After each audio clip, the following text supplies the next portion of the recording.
முன்ஜாமீன் மனு தீர்ப்பு வாசிக்கப்பட்டு வருகிறது. செந்தில் பாலாஜிக்கு முன்ஜாமீன் கிடைக்குமா என்று தீர்ப்பு வாசிக்கும் நீதிபதி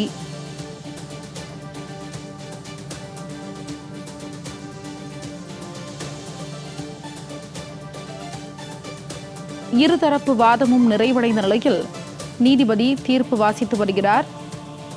இருதரப்பு வாதங்களும் பதிவு செய்யப்பட்டு வருகிறது.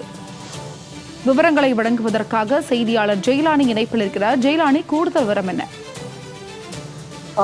வணக்கம். வருவதா தமிழக வெற்றி கழகத்தின் சட்டமன்ற உறுப்பினரை பேரம் பேசி இழுக்க முயற்சி செய்ததாக ஒரு குற்றச்சாட்டு எழுந்தது. அது தொடர்பாக காவல் நிலையத்தில் புகார் அளிக்கப்பட்டு அந்த புகாரின் மீது காவல்துறையினர் முதல் தகவல் அறிக்கையை பதிவு செய்து தொடர்ச்சியாக விசாரணை என்பதனை மேற்கொண்டு வருகிறார்கள்.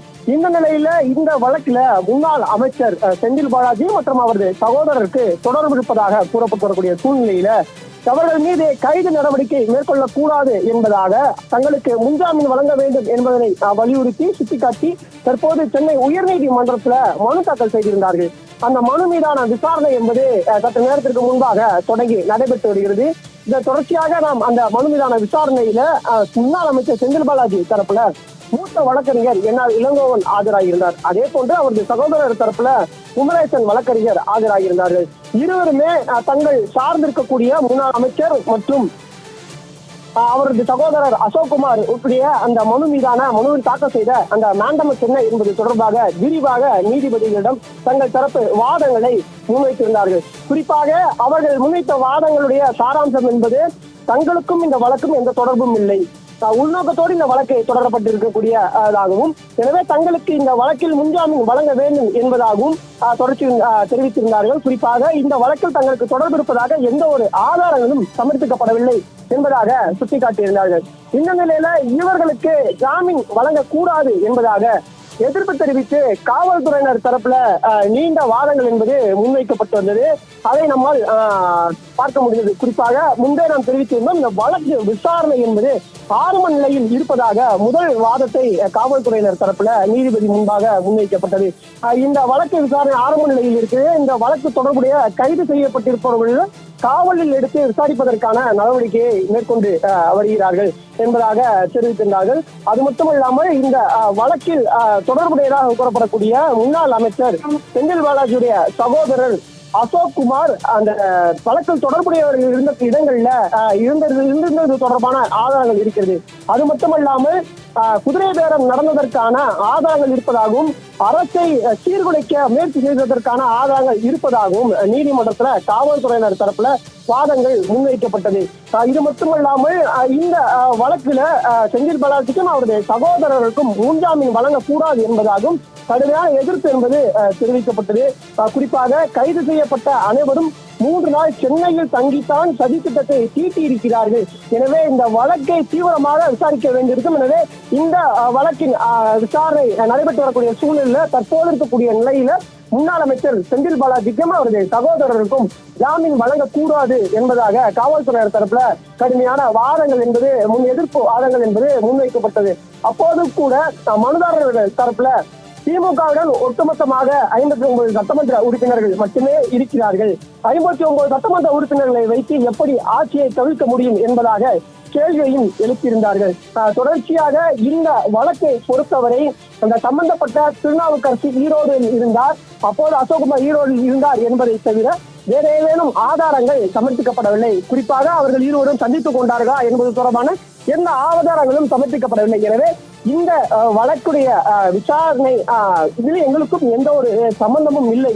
ஆனால் காவல்துறையினர் மேற்கொள்ளக்கூடிய அனைத்து நடவடிக்கைக்கும் விசாரணை நடவடிக்கைக்கும் தாங்கள் ஒத்துழைப்பு வழங்க தயாராக இருக்கிறோம். இந்த வழக்கில் தங்களுக்கு முன்ஜாமீன் வழங்க வேண்டும் என்பதாக அவர்கள் தரப்புல வாதங்கள் முன்வைக்கப்பட்டு வந்தது. அந்த நிலையில் தான் தற்போது காவல்துறையினர் தரப்புல இந்த வழக்குடைய சாராம்சம் என்பது மிக முக்கியத்துவம் வாய்ந்தது. குறிப்பாக ஹவாலா பணம் இந்த குற்றச்சதியில ஈடுபடுத்தப்பட்டதற்கான அனைத்து ஆதாரங்களும் கிடைத்திருக்கிறது. குறிப்பாக எம்எல்ஏவுக்கு 35 கோடி ரூபாய் வரையிலாகவும் இடைத்தரகர்களுக்கு 5 கோடி ரூபாய் வரையிலாகவும் பேரம் பேசப்பட்டுள்ளது. செந்தில் பாலாஜி மற்றும் அவரது சகோதரர் அசோக்குமார் ஆகியோருக்கு முன்ஜாமீன் வழங்கக்கூடாது என்பதாக இந்த வாதங்களை சுட்டிக்காட்டி மீண்டும் எதிர்ப்பு தெரிவித்திருந்தார்கள். இந்த நிலையில இருவர் தரப்பு வாதங்களையும் கேட்ட நிலையில இருவர் தரப்பிலையும் தாக்கல் செய்யப்பட்ட அந்த மனுவிலும் அவர்கள் தரப்புல வைக்கப்பட்ட அந்த வாதங்கள் என்ன என்பது தொடர்பாக நீதிபதி இளந்திரியன் தொடர்ச்சியாக அதனை படித்ததற்கு பிறகாக நீதிபதி தற்போது அந்த நீதிமன்றத்திற்கான அந்த உத்தரவை இன்னும் சற்று நேரத்துல வெளியிடுவார் என்பதாக எதிர்பார்க்கப்படுகிறது.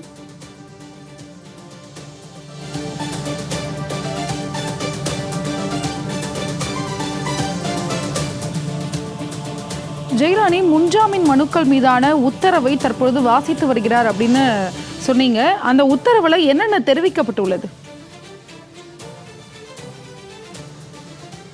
நிச்சயமாக, அதாவது உத்தரவு வாசிப்பதற்கு முன்பாக இருவர் தரப்பிலும் தாக்கல் செய்த அந்த மனுக்கள்ல என்ன சுட்டிக்காட்டியிருக்கிறார்கள், ஏதேனும் ஆதாரங்களை கிரவுண்ட் சுட்டிக்காட்டியிருக்கிறார்களா என்பது தொடர்பாக நீண்ட வாசிப்புல தற்போது நீதிபதிகள் ஈடுபட்டிருக்கிறார்கள். குறிப்பாக நீதிமன்ற நடைமுறைகளை பொறுத்தவரையில நீதிமன்றத்துல ஒரு வழக்காக தாக்கல் செய்யப்படும் போது மனுதாரர் தரப்புல ஒரு நீண்ட மனு என்பது தாக்கல் செய்யப்படும்.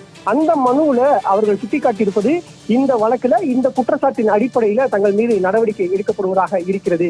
எனவே அந்த அடிப்படையில தொடர்ச்சியாக அந்த விசாரணை என்பது நடைபெறும். அந்த மனுவில் அவர்கள் சுட்டிக்காட்டுவார்கள் இதற்கு முந்தைய காலகட்டங்கள்ல இது போன்ற தொடர்புடைய வழக்குகள்ல என்ன மாதிரியான உத்தரவுகள் எல்லாம் பிறப்பிக்கப்பட்டிருக்கிறது, சட்ட நடைமுறைகள் என்ன என்பது தொடர்பெல்லாம் சுட்டிக்காட்டி அந்த அடிப்படையில இந்த வழக்குல எங்களுக்கும் தொடர்பில்லை, எனவே எங்களுக்கு முன்ஜாமீன் வழங்க வேண்டும் என்பது போன்று அந்த மனு என்பது இடம்பெற்றிருக்கும். இது வழக்கமான நடைமுறையாக இருந்து வரும். வழக்கறிஞர்கள் தரப்புல எப்பயுமே அந்த கிரவுண்ட் பேஸ் பண்ணி தான் அந்த நீதிமன்றத்துல நீதிபதிகள் முன்பாக தங்கள் தரப்பு வாதங்களை முன்வைத்து வருவார்கள்.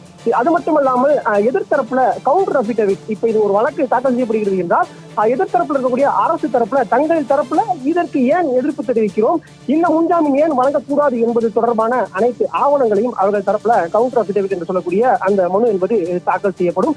அதில் இந்த வழக்குடைய சாராம்சம் என்ன, இந்த வழக்கு ஏன் நாங்கள் இந்த வழக்கு விசாரணை நடைபெற்றுள்ளது என்பது தொடர்பான முழு விவரங்களும் அளிக்கப்படும். இந்த நிலையில இன்னும் சற்று நேரத்திற்குள்ளாக இந்த வழக்குடைய தீர்ப்பு வெளியாகும் என்பதாக எதிர்பார்க்கப்படுகிறது. நீதிபதி இளந்திரியன் முன்பாக இந்த வழக்கு என்பது விசாரணைக்கு எடுத்துக் கொள்ளப்பட்டு கடந்த 1 மணி நேரத்துக்கு மேலாக இந்த வழக்கு விசாரணை நடைபெற்று வருகிறது. மூத்த வழக்கறிஞர்கள் ஆஜராக இருப்பதன் காரணமாக இரு தரப்பிற்குமே போதிய அளவிற்கான கால அவகாசம் என்பது வழங்கப்பட்டது அவர்கள் தரப்பு வாதங்களை முன்வைப்பதற்கு. இந்த நிலையில தற்போது இரு தரப்பிலும் அவர்கள் தரப்பு வாதங்களை முன்வைத்த நிலையில தற்போது இன்னும் சற்று நேரத்திற்குள்ளாக முன்ஜாமீன் வழங்குவது தொடர்பான அந்த வழக்கில் தொடர்ச்சியாக தீர்ப்பை வெளியிடுவார் என்பதாக கூறப்படுகிறது.